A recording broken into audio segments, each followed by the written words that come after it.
In 1981, 39-year-old Dave Bocks was hired to work at the National Lead of Ohio, also known as N.L.O.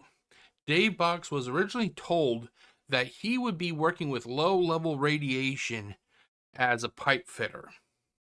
However, red flags started to be waved when Dave Bocks was kind of implied to that he should not tell anybody what he was doing.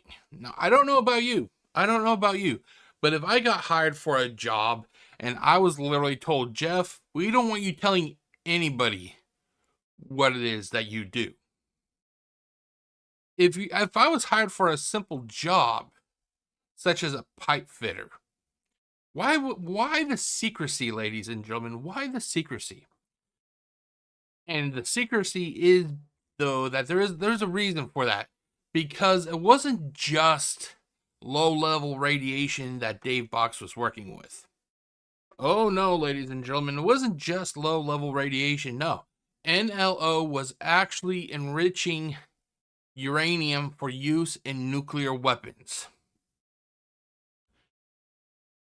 So that gives you an idea of what it was that was actually going on here, ladies and gentlemen. Anyway, in June of 1984, Dave Bocks disappeared. Shortly after his disappearance, his remains were located in one of the furnaces at N.L.O.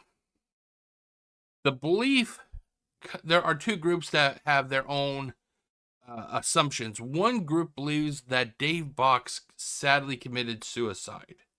Another group believes that Dave Bocks was actually murdered. Now you're wondering, Jeff, why would they murder Dave Bocks? And I'm glad you asked, because after Dave Bocks disappeared, it was revealed that N.L.O that they were releasing over 200,000 tons of radioactive dust particles into the air of Fernald, Ohio.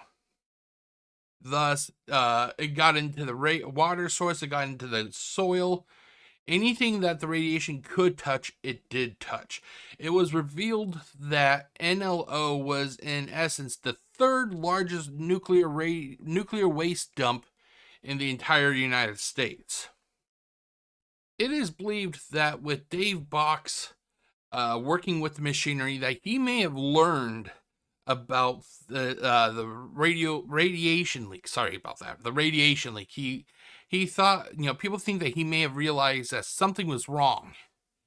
And when he went to make the report to his boss, he may not have realized it, but he may have sealed his fate.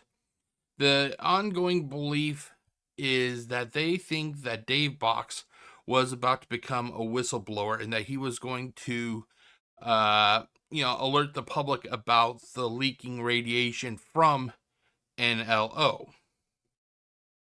The sad thing is, even with Dave Box's death, the information soon made its way public. So if they did kill Dave Bocks, it really didn't solve their problems because of the fact that the information was released. Ultimately, if you were to ask me what do I think, I would tell you that Dave Bocks was murdered. This, in my opinion, is a case that there is no debate for me. There is no second thoughts. There's no hesitation. Dave Bocks, in my opinion, was murdered. Now, it's not about what I think. Ultimately, it is up to what you, the viewer, thinks, and you have to make your own conclusion. Did Dave Bocks commit suicide and he ended up going into the furnace himself? Or are you in the camp that believes that Dave Bocks was silenced because of the fact that he knew more than he should have known? We're going to be hearing about this case on this next installment of Unsolved Mysteries Commentary, the case of Dave Bocks. I hope you guys are ready for this case. This is actually a case I have been looking forward to cover for so long, because this case really exemplifies how cruel we can be to each other as a species. So let's get it going, shall we? So let's pull up the video. There you go. So 3, 2, 1.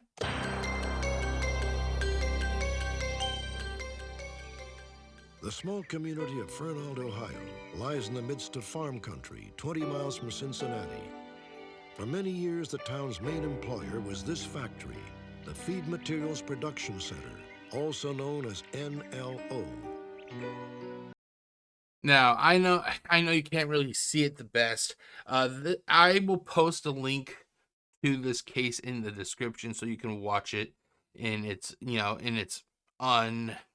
edited goodness, I guess you could say, on the YouTube, on the Unsolved Mysteries YouTube channel. However, I love the sweeping panoramic they have right here.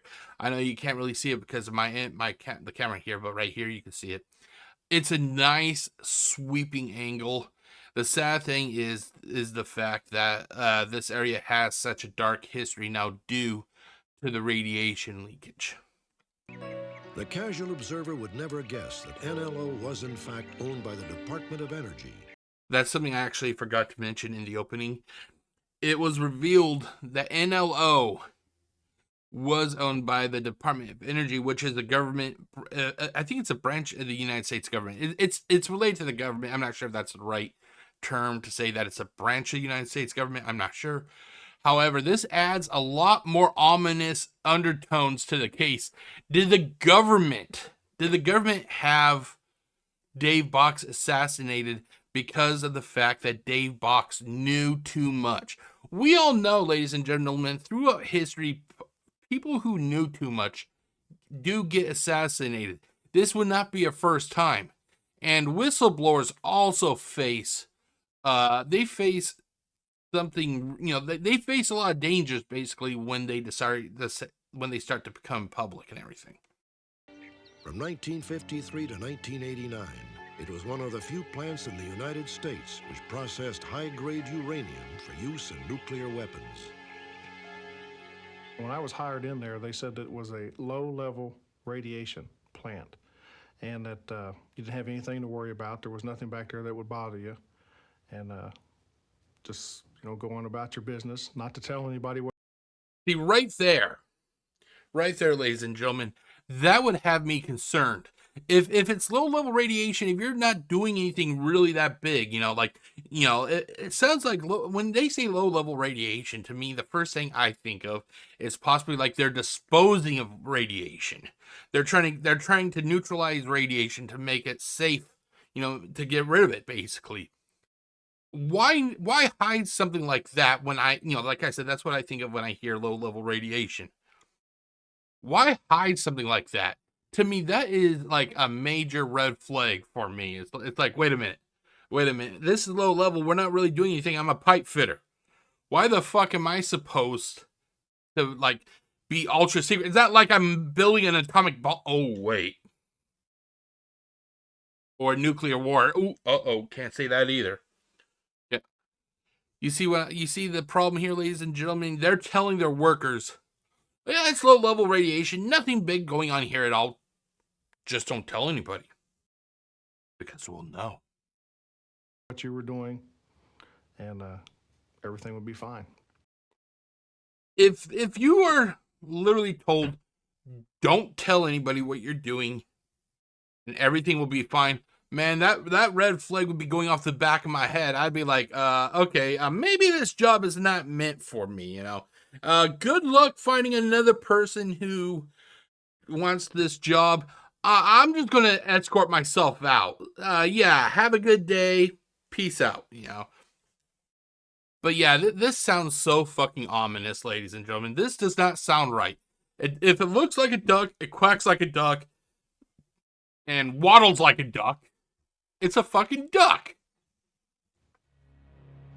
However, conditions in the factory were anything but fine. In the fall of 1984, N.L.O. was rocked by a scandal of major proportions when an accident allowed a massive dose of radioactive smoke to escape into the atmosphere. An investigation. Now, keep in mind, this, if I remember correctly, this was just after Dave Bocks disappeared and he was later found his remains were found in that furnace. So no matter what, Dave Bocks living or dying, that would not have changed what ultimately happened, because he died and this disaster happened, basically. Later revealed that over the years, N.L.O. had released more than 200 tons of radioactive dust particles into the air and Okay, I think I may have given the wrong number. I think I said 200,000 tons. It's actually 200 tons. So I apologize about that. But the fact is still there. That the number, honestly, the number is inconsequential. What we had here was literally a nuclear release that basically, I'm guessing it sounds like that they try to cover up. local water sources. Some said that N.L.O. was, in essence, the third largest nuclear waste dump in the country.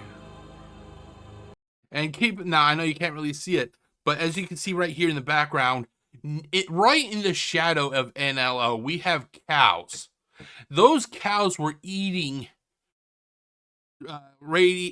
contaminated grass, which makes contaminated milk. Which means that milk was shipped, throughout the country, to various stores. Which means if you're watching this and you lived near Fernald, Ohio in the 1980s, and your child had milk, there's a chance that your child could have been radiated. Can you understand? Can you see why the government and N.L.O. would want to try to keep this covered up?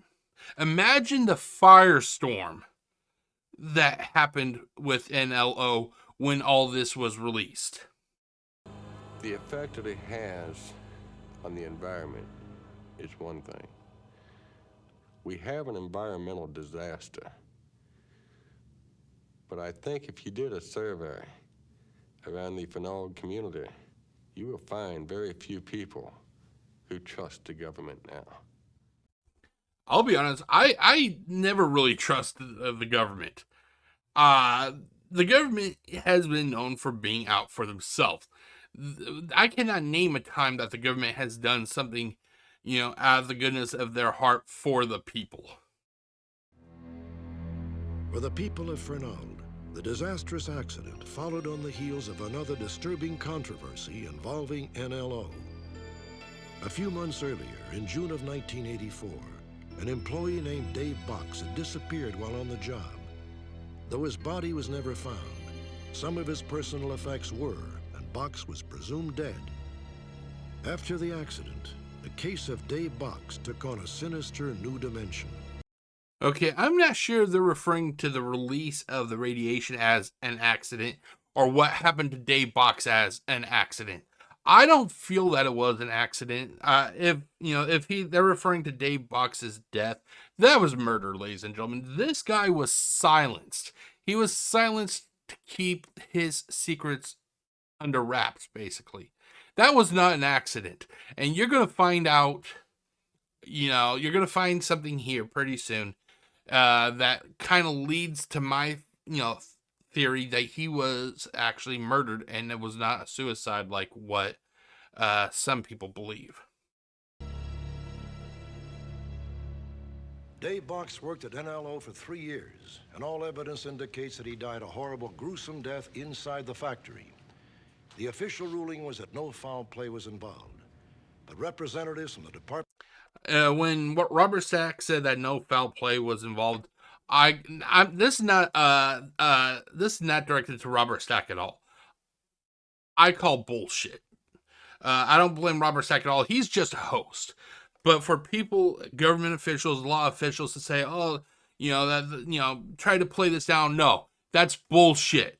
This guy was murdered. He was murdered, and you're going to find out why. One of the pieces of, one of the things in the furnace makes me believe that he was killed. Department of Energy and the current Hamilton County Sheriff's Administration have refused to speak with us. Why would they refuse to speak with Unsolved Mysteries if they knew something was wrong? This wasn't an ongoing investigation when when this case was, or this episode of Unsolved Mysteries was produced. When was this case produced? Hold on, let's see here.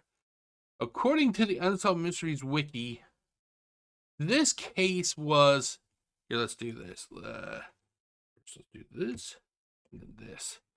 If you can see it behind me, let's see here. Let me do this, and then I will zoom in. This case was aired March 2nd, 1994, almost 10 years after Dave Bocks' death. This isn't like it was an active investigation that basically they could not say anything due to it being an active investigation. No, this investigation was closed. Why are they still not wanting to talk to the people from Unsolved Mysteries? If this was an suicide like what some of the people believe, why hide anything? What do you have to not tell people? Dave Bocks' friends and family are convinced that he was murdered. Yep, And they will he not was. rest until they learn how he died and who was responsible. And I have a theory about it. I'm going to talk about this theory throughout this video, but I need certain parts to be shown, before I can really start talking about my theory. David Bocks grew up in Staten Island, New York. In 1981, he was hired at N.L.O as a pipefitter and quickly earned the trust and respect of his co-workers. Bocks was a father of 2 sons and a daughter.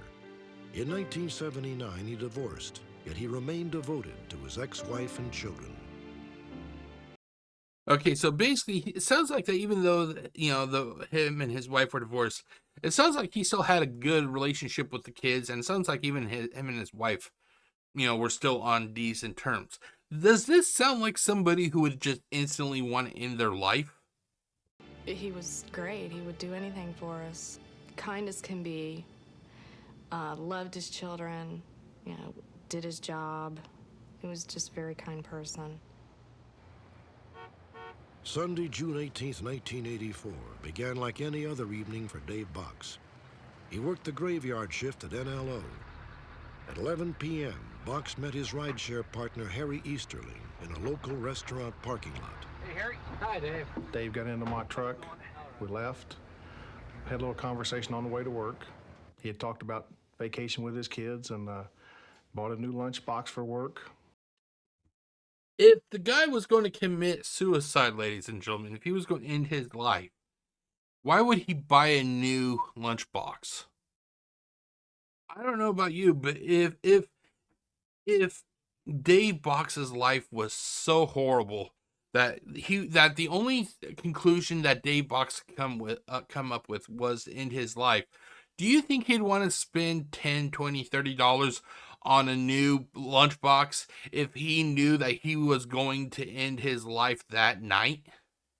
No, he would not do that. He would most likely just continue on like a day normally and then just do it. He would not go out and buy a new lunchbox. And everything seemed to be normal. Tony didn't make it to the lunch? Dave Bocks' primary responsibility. Okay, this is actually a little known fact about, that I want to share about myself. Even when I was younger, I was a large individual, even when I was younger. So I was so modest about my appearance and everything. So as you can see here, they had, like a room with lockers and showers and everything. I don't think I could actually be comfortable, doing some, taking a shower and then being something like this with other guys based on how large I am. So I don't think that this would be a good job for me based on that alone. Abilities at N.L.O. were to inspect and maintain equipment in all of the plants throughout the factory. Now, this is one of the things that I believe that, he was killed over, is that, as you just heard Robert Stack say, he, as a machine worker, he had access to all the machines throughout the 1,050 acres that N.L.O. basically sat on. Which means that if these machines were malfunctioning, I will make you a bet that not Robert Stack, that Dave Bocks, that he would have known about it because of the fact that he had to work on those machines all the time. This included making sure that the safety pumps and dust collectors used in the uranium processing were in proper working order. That'll be a good time. Dave was a fairly quiet guy, but if you worked on a job and say it was high radiation level, Dave would tell you, say, you know, that particular dust collector is fairly radioactive, so watch yourself, or that pump has a certain kind of acid in it, so be careful when you work on it. But he would, you know, try to help you out as much as he could because he'd been there longer than I had. Morning, gentlemen. Only the maintenance crew and security personnel were on duty during the graveyard shift. The production lines were shut down. At midnight, Bocks reported to the maintenance room for his work assignment. Bocks? Yeah. Need you to look at the pump in Building 8. Okay, Building 8, ladies and gentlemen. If I remember correctly, towards the end of this case when they're talking, I think that they mentioned that Building 8 was one of the locations that a lot of this nuclear, the leaking, that the release, nuclear release. I think they said that Building 8 was the location that where a lot of the nuclear dust was released from. Which pump? Herb knows which one. See him. All right. It was sort of just like any other night. He would open his toolbox, leave his keys in his lock, and lay the lock and the keys on the top of the toolbox. You know what you're doing? Dave went to one area, and I worked on a job in another plant. At around 4 a.m., Bocks and a supervisor were seen in a parked pickup truck by an N.L.O. employee. The witness spoke to Unsolved Mysteries on the phone, but declined to appear on camera. The witness said that Bocks appeared to be having a serious discussion with the supervisor, but he could not determine what they were talking about. Oddly, the windows of the truck were rolled up, despite the fact that it was a hot, humid night. Okay, so this is where I think that this is where Dave Bocks did not realize it, but he basically signed his own death warrant. I think that he went to his supervisor in good faith. I think he went to his supervisor in good faith and basically went to, alert him about what it was that he has discovered. Now, this is where I start to, form my theory. I think that this guy, he knew that his employers, or his boss was basically the United States Department of Energy. I think that if Dave Bocks was left alive and Dave Bocks basically, oh God, what's the word I'm thinking of? If he basically released the information, I guess you could say, about the radiation leaks from N.L.O, shit would start rolling downhill. Now, I think that if Dave Bocks lived long enough to do this, I think it would have made him untouchable, to be honest, because of the fact that he already got the information out. If he already got the information out, and then all of a sudden he was killed or he had an accident, it would look even worse. It would look even worse. They can't do anything to the guy. The guy is a whistleblower. But if they tried to remove him after he released that information, it would just start like a catastrophic event for N.L.O. So basically what I think happened is that the boss realized that Dave Bocks was putting the pieces together. Dave Bocks went to his boss in good faith to try and help get these issues fixed without realizing that the boss most likely was already starting to piece together what he wanted to have done to Dave Bocks. It wasn't so much the issue with the radiation leaking. I think it was more along the lines that the guy wanted to keep his job because Dave Bocks could not be touched if he whistle blew, if he blew the whistle or whatever. So he wanted to keep his job, and he decided to have this done to Dave Bocks. In the comments section, ladies and gentlemen, what do you think? Do you think Dave Bocks was killed to keep himself quiet, or do you think that he was silenced in order to to keep the secrets and everything? I actually held a poll basically, and this is actually one of the more voted on polls here. Let's actually do this real quickly. I asked the question outright: was Dave Bocks murdered, or did he commit suicide? Here, let me see here if I can zoom in. Okay, so 90% of the people here. Let me do this. 90% of the people who voted actually said that Dave Bocks was killed. And now this case really gets to a lot of people. As you can see here, 10 people voted. So I want to say thank you to everybody who voted. It doesn't matter how, what you voted. I just want to say thank you to the people who did vote.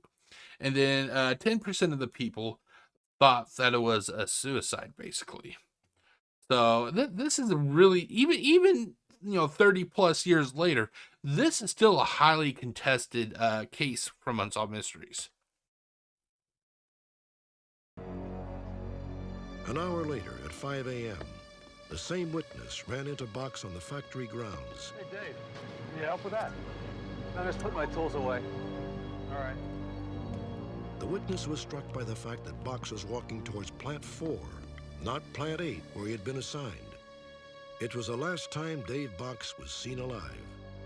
Later that morning, his friend and fellow employee, Harry Easterling, became suspicious about Dave's absence. Approximately 7 o'clock that morning, we had a safety meeting in a conference room in Plant 4. We showed up for the meeting, but Dave wasn't there. Which would seem weird. You would think that if you're being told that you have a meeting, that he would be there.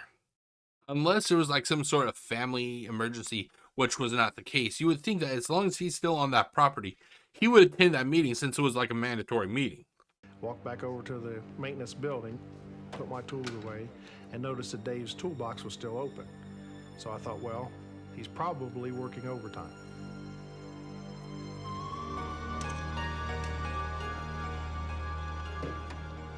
So I went in and made a few phone calls, but I couldn't locate him. So I went back out and told the security guard.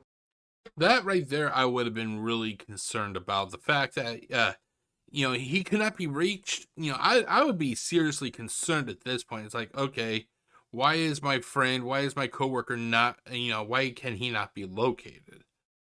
At the desk that Dave hadn't come out. I was going home, and I would meet him the next night at the restaurant. At around 7:30 that morning, a furnace operator in Plant 6 notified his supervisor that the casings in his oven were covered with a strange sticky residue. Hey, Larry. The worker also detected an unusual odor. Yeah, what's up? There's something strange in here. There's all kind of big firm crust all over the salt. Crust? Yeah, I dipped a couple of ingots in. It's got a slick film all over it. That's okay. Just go ahead and keep dipping. Larry, Yeah, what? listen, man, I don't want to be the one that starts a problem, but there's something in there. Kind of looks like a leg. A leg? Okay, right here. Maybe I'm different. Maybe I'm different. Maybe I'm just hardwired differently. But if my employee, if my subordinate basically came to me and goes, "Hey Jeff, there's something wrong with this furnace." Number one, I'd be like, "Okay, tell me what's wrong." I would not be condescending. I wouldn't be doubtful at all. I'd be like, "Okay, man, let's tell me what is wrong." He goes, "Hey, there's like a crust on the lid of this furnace." Okay, right then I'd be like, "Okay, what else is there?" He goes, "I dipped a couple ingots in. There's a slick film." Well, I would think, okay, well, number one, this should not be happening. We've been doing ingots, or however you want to pronounce it, for decades. All of a sudden, on this specific date, at this specific time, all of a sudden there's a slick film. I'd be like, okay, now there's something definitely wrong. There could be like contamination, possibly. We will start, investigating it right now. Is there anything else you want to tell me? He goes, Jeff, I think there's a leg in the furnace. Right then, I'd be like, okay, thanks for telling me. I would literally tell him, go to the locker room, change into your, take a break, go to lunchroom or whatever.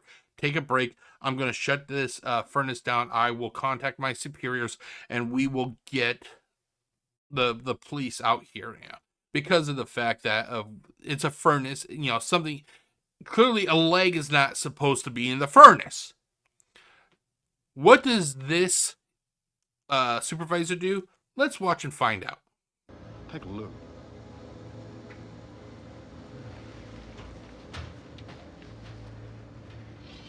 The supervisor apparently found nothing wrong and told the furnace operator to go back to work. That's right. The furnace the supervisor told his employee, who is showing legitimate concern here. Hey, there's a crust on the furnace. There's a slick film on the ingots. There's a goddamn leg in the furnace. What does the supervisor do? Keep working. Call me old-fashioned. I can't help but think something is wrong with this picture, ladies and gentlemen. At 11 that night, Harry Easterling arrived at the restaurant to meet Dave Bocks as usual. He had not heard about what happened in Plant 6. It was Dave's turn to drive, and his car was already there.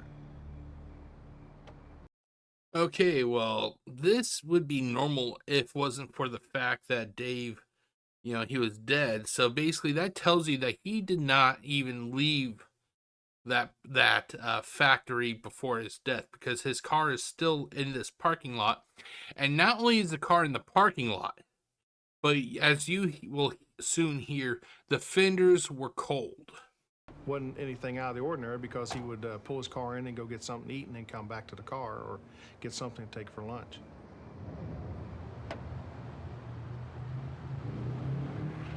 And I leaned up against Dave's car and I noticed the fender was still cold. So I reached over, touched the hood, and the hood was still cold. Harry began to suspect that something was wrong. When he arrived at the factory, he reported Dave Bocks missing and had a security guard pry open Box's locker. Are these the clothes he was wearing? That's what he was wearing. And you haven't seen him since you left? No. So basically, he, like I just said, I know I sound like a broken record, but he did not leave. His clothing from the previous day is still in the locker, and the car was still cold. On Sunday night, he was missing. We were informed of the fact on Tuesday. On Wednesday, my mother tried to contact the plant to find out more information. They told her they couldn't give her any information, they didn't know anything, and that was that. So basically, at this point, I feel that the management of N.L.O, they were kind of in like a panic mode, in my opinion. It's like, okay, they couldn't even tell her like anything was being investigated. They just basically kind of brushed it under the carpet or under the rug. They could at least said, we are aware of an incident. We are investigating. We will definitely let you know when we know more. But they were like, move on. But inside the plant, an investigation was confirming the worst. It was learned that at 5:15 on the morning of Dave Box's disappearance, the temperature in the furnace in Plant 6, which was kept at a constant 1,300-degree temperature, had momentarily dipped 28 degrees. Now, what would cause a furnace which is kept at 1,300 degrees, what would cause it to dip 28 degrees? If you're thinking the same thing I am, that was exactly the time that Dave Bocks entered that furnace, suggesting that something foreign had been dumped into it. A worker had also found what appeared to be a piece of bone on the lip of the furnace. The Hamilton County Sheriff's Department was called in, and the furnace was shut down. Keep in mind, ladies and gentlemen, the furnace was not shut down when that one employee was starting to raise concerns about, what he was finding. Oh, no. They did not shut down the furnace right then and there. It wasn't until Dave Bocks was missing that they finally decided to shut down that furnace. I'm sorry for constantly starting and stopping. Something I wanted to add to what I just said. And the reason I think that they waited until like the reason I think that they waited until the absolute last minute was because I think that they were actually hoping that all the evidence that was in the furnace would have been destroyed, if they waited long enough. Sadly, that wasn't the case, as you are about to see right here. Investigators had to wait 3 days for the molten liquid inside the furnace to cool. Then employees sifted through the waste material, searching for some kind of evidence. Lieutenant?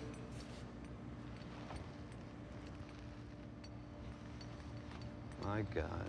Those keys belong to the victim's car. They also belong to 3 padlocks of his, and one key we believed went into his residence, but we couldn't prove that because it was bent and not very good shape. The conclusion was inescapable. Dave Bocks was almost certainly dead. But the news left Harry Easterling dumbfounded. He claims that Dave's keys were still in his toolbox at 7:30 a.m., more than 2 hours after the gauge in Plant 6 registered the temperature drop. How? I'm literally asking you right now, as a viewer, how could this have happened? Harry Easterling saw Dave Bocks put those keys in the top of his toolbox the night before. Harry Easterling recalls seeing those keys still in the toolbox at 7:30 a.m. However, which was 2.5 hours after Dave Bocks was put in that furnace. All of a sudden, the keys were then in the furnace. Here's what I think, ladies and gentlemen. Here's what I think. I think that Dave Bocks' superior, his supervisor, whatever you want to call him, I think that he was starting to panic. That there was still some evidence that was left out that could have shown, that could have conflicted, I guess you could say, with the details of what happened. Those keys, the fact that they were there at 7:30 and then all of a sudden they were there at 7:30 a.m. However, Dave was put in the furnace at 5, only for those keys then to be found inside the furnace too, even though Dave was already dead.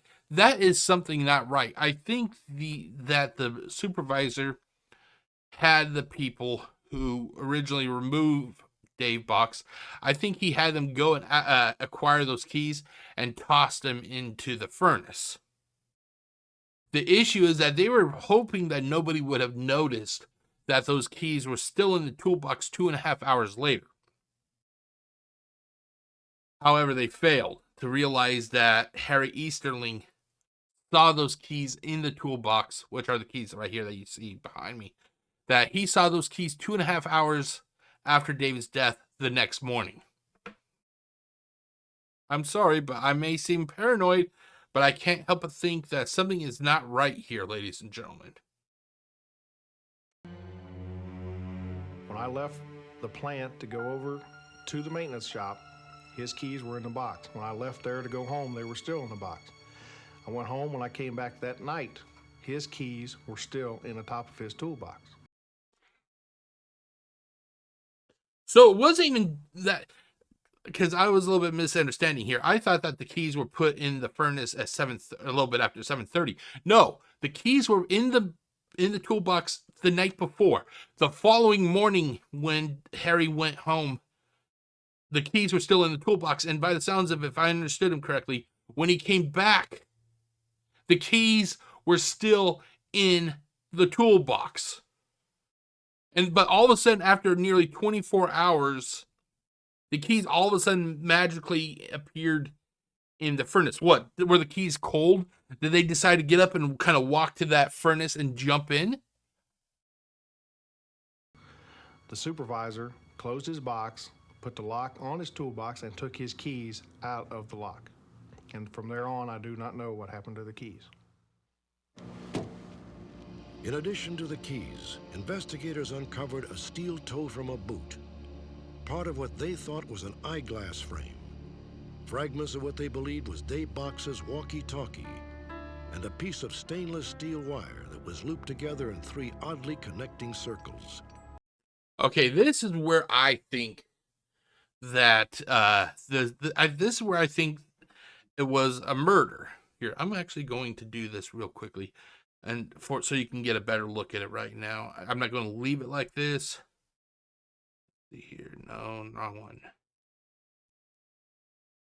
I'm just going to remove the transparency for the time being. There you go. So you can see the wire here. You can see the wire here.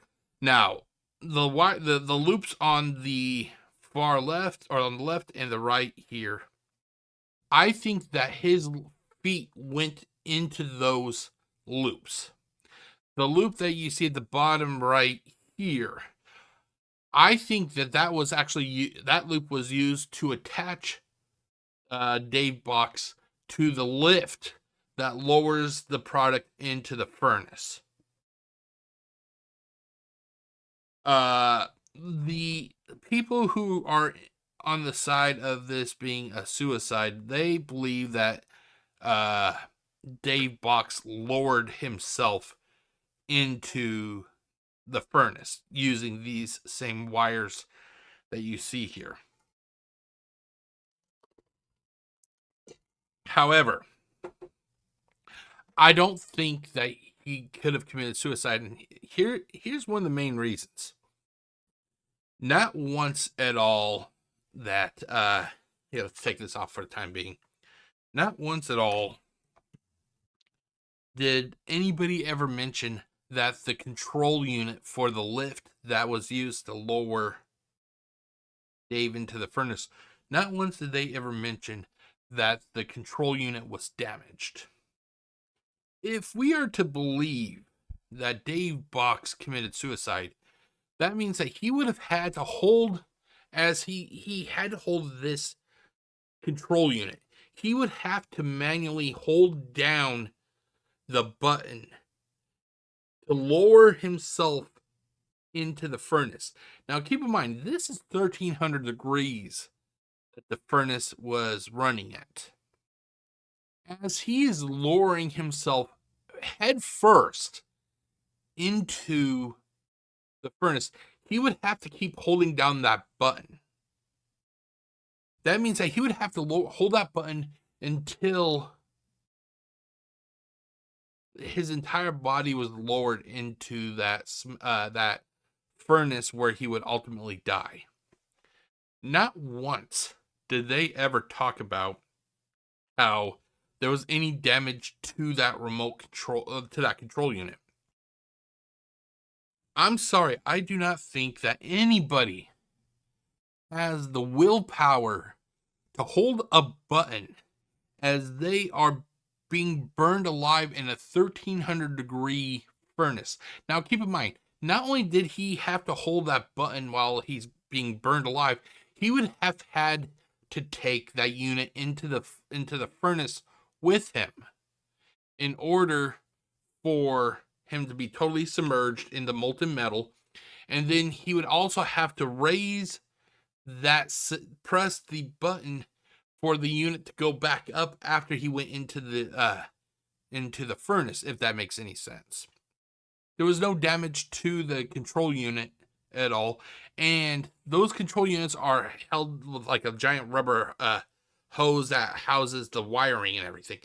If that control unit entered the furnace, that rubber hose would have been destroyed, and the control unit itself would have been in the furnace along with the rest of the evidence. Okay, let's do this. Also recovered were several pieces of human bone. Now, I'm not saying that Dave could have been saved if they acted quicker. He was already dead. He was dead, as much as I hate to say that.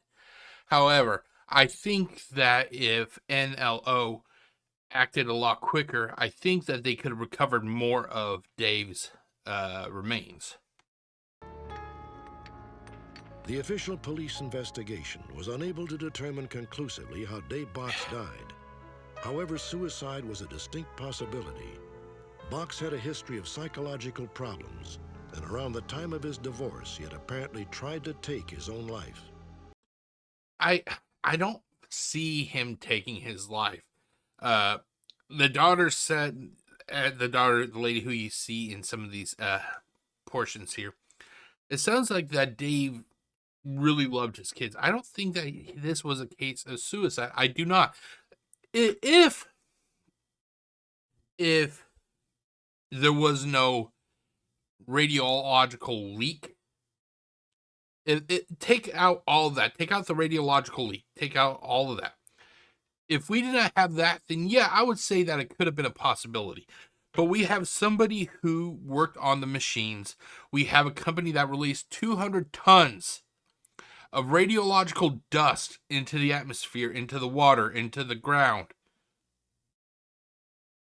To me, that seems like something that the government would kill one of their citizens over to keep them silent. I know my father did not commit suicide. There was no reason for him to commit suicide. He had purchased groceries for the week. He was planning a vacation with me and my younger brother for the following summer to Florida. He paid all of his bills for the month. There was no reason for him to commit suicide. From everything I know about the circumstances of what occurred back then, I would have to say that he was probably lowered into the furnace, that he was probably murdered. I can't think of any other way that it could have happened. I don't believe that it could have been suicide or... No, not with the information about the radiological leaks. Like I said just now, if that did not happen, let's say N.L.O was a squeaky clean factory business, whatever you want to call it. If they were squeaky clean and they had nothing wrong, then I could say, yeah, maybe he would have committed suicide. But the fact is, you have this major issue with the contamination. I think that is damaging enough to the company that they would do anything possible to keep it hidden. That it could have been an accident. On the night that Dave Bocks died, he had been working in Plant 8. Plant 8 had released 4 times more radioactive contaminants into the environment than any other plant at the plant site. Why he was killed, I think he knew something. He did. I think it had to deal with Plant 8. I think that he was murdered at Plant 8, and then he was taken to, what was it, like Plant 6? Or Plant 4, wherever that furnace was. It was either Plant 4 or Plant 6 or something. But I think he was murdered at Plant 8. I think that they had him go to Plant 8, and then, like, everybody else would not be working at Plant 8. It would have given a chance for them to kill Dave Bocks and then transport him to the to that furnace where he was ultimately found. It's more than a coincidence that he was last seen going to the same plant, Plant 8, that was known for releasing all the contaminants. It's too much of a coincidence. I think it had to deal with the releases, the threat to the public health and the environment. It's possible he was a whistleblower, or was going to be a whistleblower.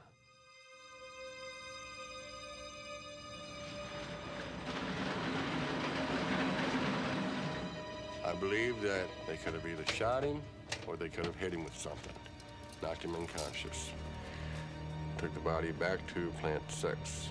Okay, so it was Plant 6 that he's found it. Okay. Where the furnace is. question I have is whether or not Dave Bocks was alive at the time that they threw him into that furnace. I would hate to think that he was conscious. I can't imagine a more horrible death than that. That makes me cringe. Can you imagine be like literally being burned alive and you can't do anything because your feet are restricted? Oh my god, that fate worse than death.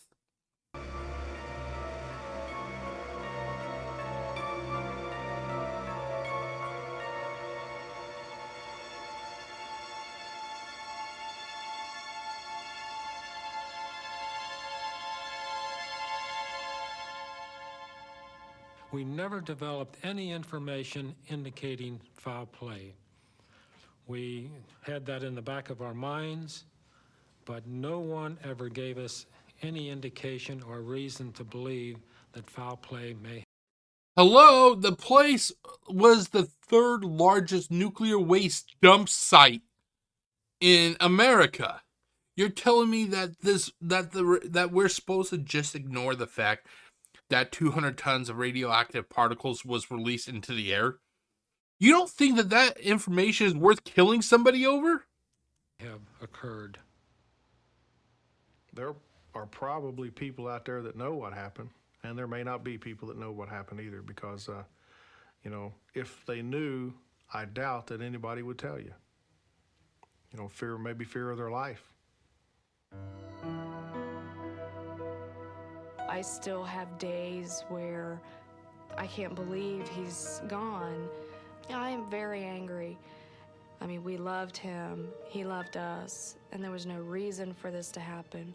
We just want somebody to please come forward and tell us any information, anything at all.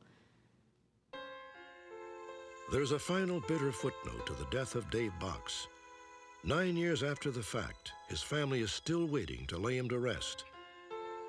In 1989, N.L.O. was shut down, and Box's remains, a few bone fragments, are presently in a sealed drum on the closed plant site, too toxic to be buried in the ground.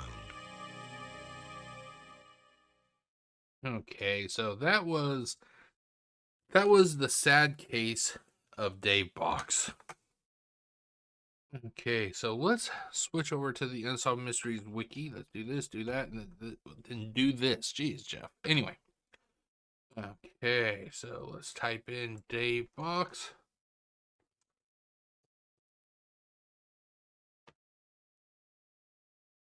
Okay, if you are new to this series, this is basically where I go to the Unsolved Mysteries wiki and I look up the case to see if there's been any update. His real name was David Anthony Bocks. He went by Dave. The location was Fernald, Ohio. The date was June 19th, 1984. At this time, I was only 2 years old. Can you believe that? That's right. This old motherfucker you see right here was only 2 years old when this happened. Okay, so let's scroll down. We are new to the case, the details. A lot of stuff here. Let's see here. Okay, so extra notes. This case first aired on the March 2nd, 1994 episode of Unsolved Mysteries. It was originally supposed to air in the season 5 finale on May 19th, 1993, but was moved to the fall 1993 season. It was then scheduled to air November 10th, 1993, but was again postponed after that. It was scheduled to air on February 16th, 1994, and then but was once again postponed. Why were they postponing this case so much, or this video so much? According to an NBC publicist, it was most likely moved because of its long runtime of 16 minutes. I don't buy that at all. I do not buy that at all. They literally had an hour-long special that was dedicated to the escape of Alcatraz. You're telling me they had no problem airing that entire episode, but they could not find, a spot for a 16-minute case? No, I'm sorry. I do not believe that at all, ladies and gentlemen. This it was submitted by Cole D. I think his full name was DC Cole or something like that, or DB Cole or something like that. He was a reporter. He was the one that was actually talking about how the public does not trust the government now. That was Cole. Cole learned about the case after writing a story about another worker who died at who had died at N.L.O. I didn't even know about this. Larry Hicks. He had died shortly after being accidentally doused with uranium particles. The company claimed his death was unrelated to the accident. Sorry.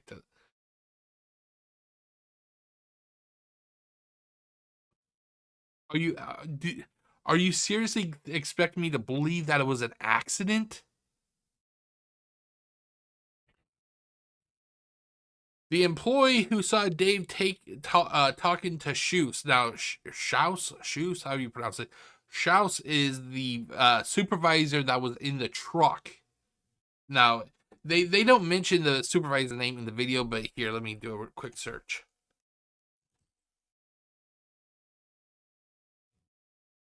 His supervisor was named Charlie Shouse. He was the one that was talking to Dave Bocks in the vehicle. Now let's go back down here.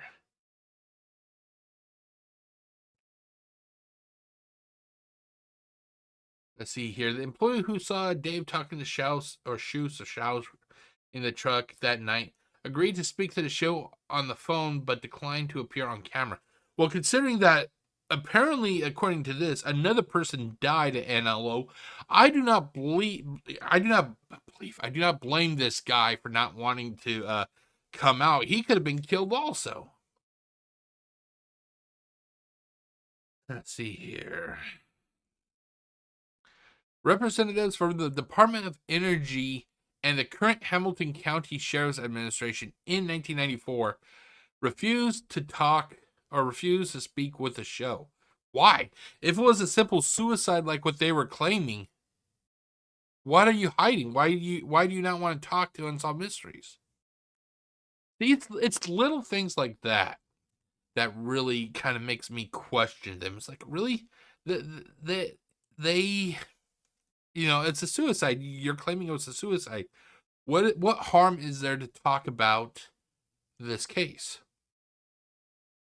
This case was also featured on the Trail Went Cold and Accused podcast. I really should look up the Trail Went Cold podcast. I've seen it numerous times, but I've just never, I've seen it referenced, I should say, on this website, but I've never actually checked it out. It has some similarities to the disappearance of Dale Kerstetter, which is also another case I suggest that you watch. That case involves missing platinum and a guy who may have been either killed or he escaped as like a brilliant mastermind of the theft of the platinum. Some sources state that a piece of bone was spotted floating in the furnace, that the temperature dip occurred at 5:15 a.m., that the furnace temperature was kept at 1300 degrees, and that Dave's coworker was the last person to see him. The show incorrectly stated that June 18th, 1984 was a Sunday. Sadly, Dave's brother Peter was killed by a hit-and-run driver while walking to work at a motel in Milford County in January 1988. The driver was never found. Oh, jeez. This poor family, they can't get any luck. Dave was killed by being lured into a furnace, and then his brother was killed in a hit. Jesus Christ.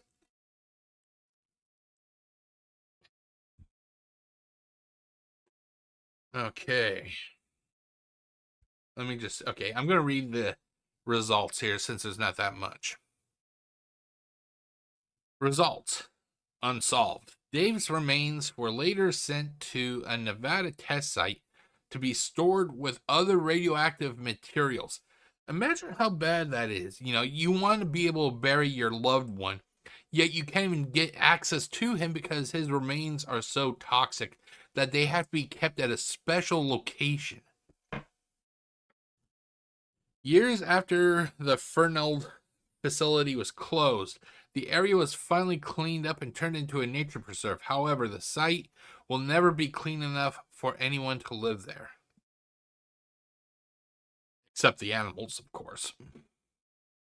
In 2013, a study from the National Institute for Occupational Safety and Health, or NIOSH, found that hourly workers at the factory had above average cancer mortality rates in comparison to the rest of the United States. However, the test only provided evidence for a connection between hourly workers and intestinal cancer. Oh, geez. Something was going on there, ladies and gentlemen. In 2019, the Accused podcast investigated and profiled Dave's case in its third season. It included new interviews with several witnesses, investigators, and experts, newly released documents, and testimony from several trials about N.L.O. Members of the podcast team did an experiment with a replica of the furnace. They concluded that it was impossible for Dave to have entered the furnace the way the detectives believed that he did, by running up the ladder and jumping in the furnace hole. They also felt that someone of Dave's size would have found it difficult, if not impossible, to force himself into the small hole. The podcast team also felt that the original investigators did not look up potential suspects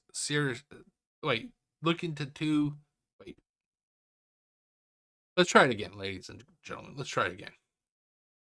The podcast team also felt the original investigators did not look into potential suspects seriously. Seriously enough, it should be. Two of the team members met with current Hamilton County Sheriff's Office investigators to discuss their findings. The investigators felt intrigued by the information and stated that they were willing to reopen the case. Sadly, several of those close to the case have since died, including Dave's ex-wife, Carlene, his brother, Paul, Deputy Sheriff Carelli, D.C. Cole.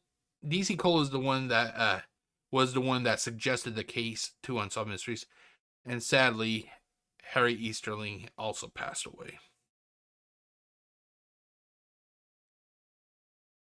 It's really kind of sad because of the fact that all the main players in this case, a lot of them are all dead. A lot of them are all dead, you know, like.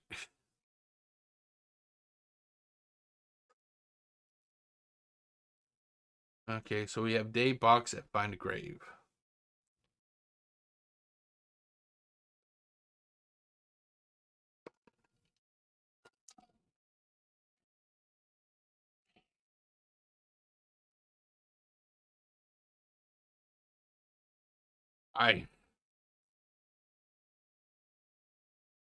Apparently he was born on the same day I was. Not the same year, but the same day. I was born November 4th, 1981. Dave was actually born November 4th, 1944. So he was, oh God, he would have been roughly 36 years old, give or take a few months, when I was born.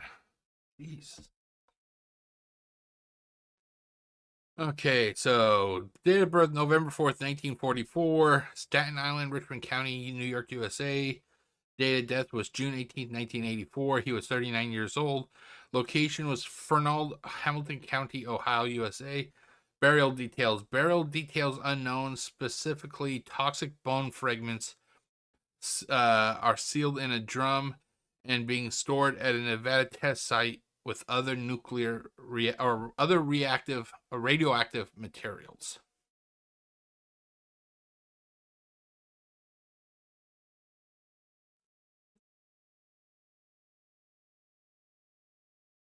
Okay, we only have a few pictures here.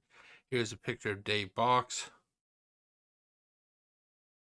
This is a news article talking about how they think that he fell into the nuclear plant oven. which he did not. I know I sound repetitive, but I cannot honestly, in good faith, say that this was a case of suicide. It wasn't. It was not. This guy had his life taken away from him, most likely because of the fact that he was about to become a whistleblower. And then they have this.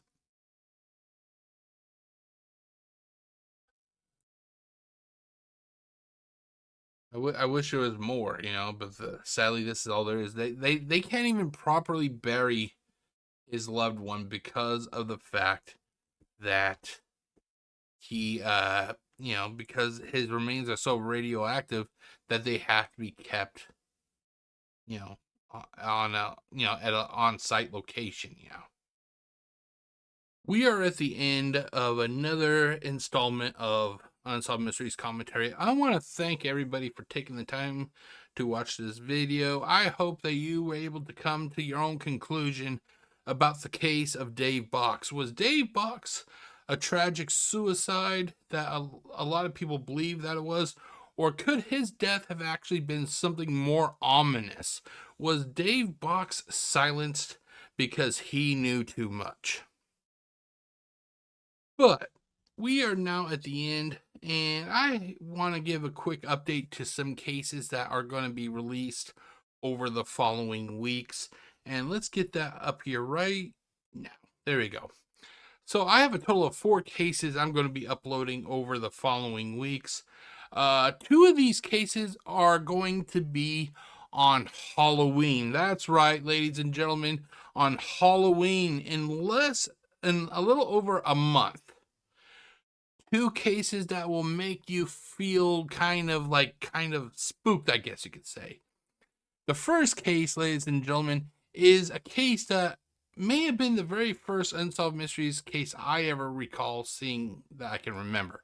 I present to you the case of the St. James Hotel. Basically, the St. James Hotel is one of the most haunted locations in the United States.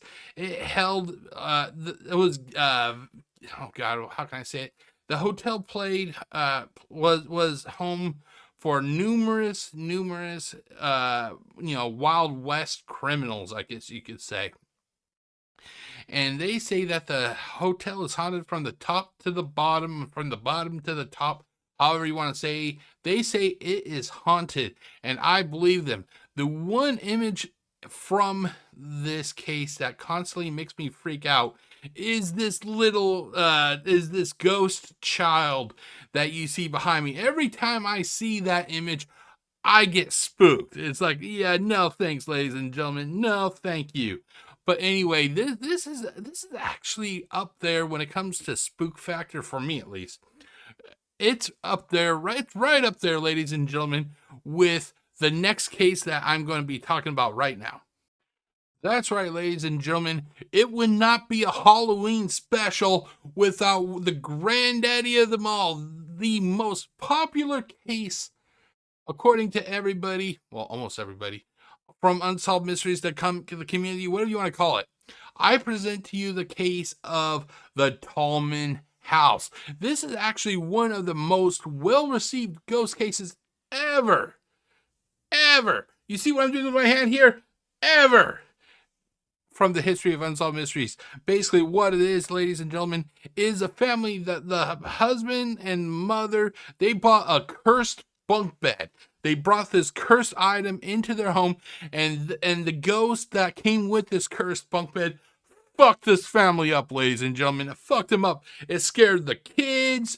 People were seeing witches. They were seeing fog. The husband was seeing fire. It's something you don't want to miss, ladies and gentlemen. You will see this case and the St. James Hotel case this coming Halloween 2025. That's right. And a little over a month away, we are going to get spooked beyond all belief, ladies and gentlemen. I cannot wait to share this case with you. One day after the events of Halloween, I present to you a third case, ladies and gentlemen. That is the case of Chaim Weiss. Now you're wondering, Jeff, why November 1st? Why are you going to be uploading this case on November 1st? And I'm glad you asked. I am glad you asked, because November 1st, 2025 would sadly be the 39th anniversary of the death of Chaim Weiss. And hopefully, maybe one of these days, we can get this case solved. Basically, what we have here is a child who was attending a yeshiva, if I remember correctly. A yeshiva, I think it's like a Jewish school for Jewish people. And basically, Chaim Weiss, he actually was one, I think they said one of two students who had his own bedroom. And sadly enough, somebody killed this poor kid. Somebody killed this poor kid, and due to their religion, they cannot make accusations without any sort of proof. So for 39 years, this poor kid has been denied justice. Who knows? One of these days, we can get this case solved. So this coming November 1st, which is, when is November 1st anyway? Let me check here. Let me check my calendar. November 1st, it is a Saturday. A special Saturday edition of Unsolved Mysteries Commentary, which means Halloween is on a Friday. So you're going to get two cases on a Friday and a special case on a Saturday. How fucking awesome is that? I think it's awesome. I hope you think it's awesome. I got something in my eye. Ah, God. Maybe I shouldn't get too hyped. Ah, okay, there, better. Anyway, so that is the special November 1st, 2025 installment of Unsolved Mysteries Commentary, the case of Chaim Weiss. Sometime within the next 2 weeks, we have a case that upsets me very much. What happens when you have a person take advantage of not one person, not two people, not even three people, but an entire community? That's right. This is the case of Judge John Fairbanks. Basically, Judge John Fairbanks, he also, I think he was an investment specialist, if I remember correctly. I can't remember exactly what the type of business he had was, but he had like this little side hustle, basically. And he took over $1 million from the people of the community. And he ran. He's a criminal, which is fucking sad because this guy was a judge. Certain job professions you're supposed to kind of view with like honor and respect. First responders, firefighters, police officers, judges. These type of jobs, you kind of feel a little bit of respect for because that they are supposed to be honorable people. But what happens when a judge is corrupt? That's right, ladies and gentlemen. Coming within the next 2 weeks, I'm not sure exactly what date, so I'll keep you all posted, will be the case of Judge John Fairbanks. Check out my YouTube channel post section or whatever it's called, community post or whatever, and I will give you guys updates about when this case will be uploaded and everything. It's going to be a busy 2 months, roughly, ladies and gentlemen. We have 2 cases on Halloween. We have a special Saturday installment of Unsolved Mysteries Commentary. And then we got the case of Judge John Fairbanks. It's going to be a busy time. I cannot wait to see you guys. My name is Jeff, a.k.a. GCurse, wishing you all a great day. Stay safe, everybody. Peace out.